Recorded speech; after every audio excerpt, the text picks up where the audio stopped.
بسم اللہ الرحمن الرحیم۔ السلام علیکم ورحمۃ اللہ وبرکاتہ۔ سیرت النبی صلی اللہ علیہ وسلم، قسط نمبر 3، حضرت ابراہیم علیہ السلام کی حجاز آمد۔ پچھلی قسط میں خانوادہ ابراہیم علیہ السلام کی ہجرت اور پھر ننھے اسماعیل علیہ السلام کے مبارک قدموں کے نیچے سے زمزم کے چشمے کے پھوٹ پڑنے کا ذکر کیا گیا۔ یہ چشمہ دراصل مکہ کی بے آب گیا وادی میں زندگی کی نوید تھا۔ پہلے قبیلہ جرہم جو پانی کی تلاش میں عرب کے صحراؤں میں پھر رہا تھا، زمزم کے چشمہ کے پاس قیام پذیر ہوا، اور پھر کچھ عرصہ بعد ایک اور قبیلہ بنی قطورہ بھی حضرت حاجرہ کی اجازت سے وہاں آباد ہو گیا، اور یوں مکہ، جس کا قدیم اور اصل نام بکہ تھا، سورہ آل عمران، ایک باقاعدہ آبادی کا روپ اختیار کر گیا۔ اگلے 15-20 سال میں چند اہم واقعات ظہور پذیر ہوئے۔ ان میں سے ایک تو حضرت ابراہیم علیہ السلام کا وہ خواب ہے جس میں انہیں حضرت اسماعیل علیہ السلام کی قربانی کا حکم ہوا۔ یقیناً یہ حضرت ابراہیم علیہ السلام اور حضرت اسماعیل علیہ السلام کی ایک عظیم آزمائش تھی۔ حضرت ابراہیم علیہ السلام اللہ کا حکم پا کر مکہ تشریف لائے اور اپنے بیٹے حضرت اسماعیل علیہ السلام سے اپنے خواب کا ذکر کیا۔ سعادت مند اور فرما بردار بیٹے نے، جو اس وقت لڑکپن کی عمر میں تھے، یہ کہہ کر اپنی رضامندی ظاہر کر دی کہ اگر یہ اللہ کا حکم ہے تو پھر مجھے قبول ہے، آپ حکم ربی کو پورا کریں۔ اور پھر عین اس وقت جب کہ حضرت ابراہیم علیہ السلام حضرت اسماعیل علیہ السلام کی گردن پر چھری چلانے والے تھے، اللہ نے ان کو آزمائش میں کامیاب پا کر حضرت جبرائیل علیہ السلام کو ایک مینڈے سمیت زمین پر بھیجا، اور پھر حضرت اسماعیل علیہ السلام کی جگہ اس مینڈے کی قربانی کی گئی۔ اللہ کو حضرت ابراہیم علیہ السلام اور حضرت اسماعیل علیہ السلام کا یہ فعل اتنا پسند آیا کہ پھر تا قیامت اس قربانی کی یاد میں حج پر قربانی فرض کر دی، اور تب سے ہر سال یہ سنت ابراہیمی جاری ہے۔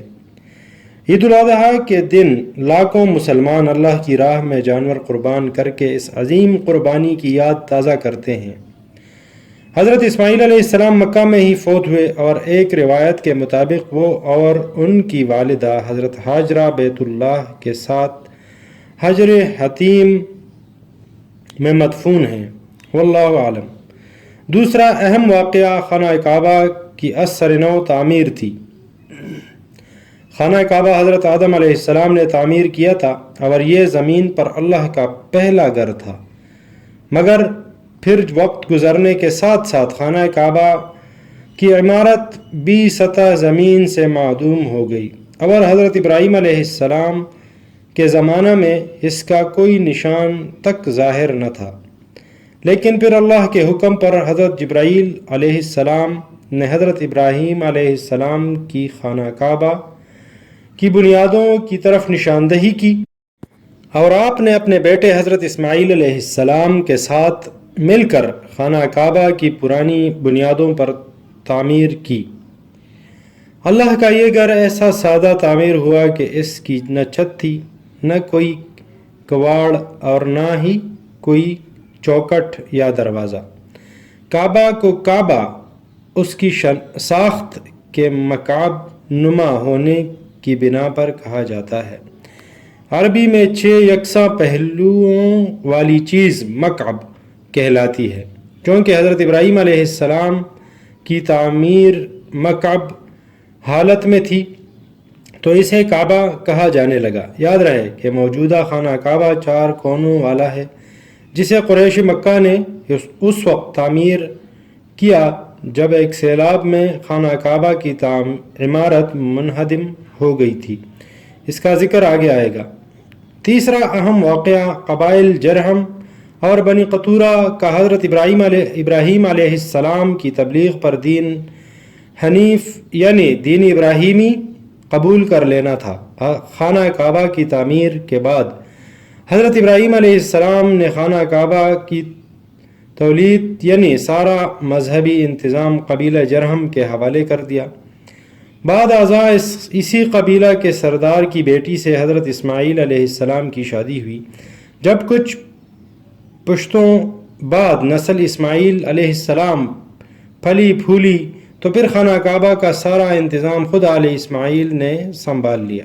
کچھ عرصہ گزرا تو ایک اور قبیلہ ایاد مکہ پر حملہ آور ہوا اور شہر پر زبردستی قبضہ کر لیا، اور اس دوران بنی اسماعیل کے بہت سے قبائل کو مکہ سے نکلنا بھی پڑا۔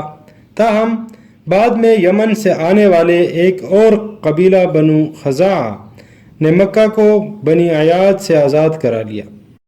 حضرت اسماعیل علیہ السلام کی نسل سے قصی بن کلاب وہ نامور بزرگ گزرے ہیں جن کی شادی بنو خزاعہ کے رئیس کی بیٹی سے ہوئی تھی، جنہوں نے خانہ کعبہ کی تولید واپس لینے کے لیے جدوجہد شروع کی اور بالآخر بنو خزاعہ کی بہت مخالفت کے باوجود اس مقصد میں کامیاب ہوئے۔ انہوں نے خانہ کعبہ کی تولید کا انتظام پھر سے ملنے پر قدیم عمارت گرا دی اور خانہ کعبہ کو نئے سرے سے تعمیر کرایا، اور پہلی بار کھجور کے پتوں کی چھت بھی ڈالی۔ در حقیقت قصی بن کلاب ہی وہ بزرگ تھے جنہوں نے مکہ کو ایک خانہ بدوشانہ شہر سے بدل کر ایک منظم ریاست کی شکل دی۔ انہیں بجا طور پر مکہ کا مطلق العنان بادشاہ کہا جا سکتا ہے، جن کا ہر لفظ قانون کی حیثیت رکھتا تھا۔ تاہم انہوں نے دیگر قبائل کے سرکردہ افراد کو اپنی مشاورت میں شامل رکھا، جبکہ مکہ کا انتظام و انصرام چلانے کے لیے مختلف انتظامی امور کو 6 شعبوں میں تقسیم کیا اور اپنی اولاد میں ان عہدوں کی تقسیم کی۔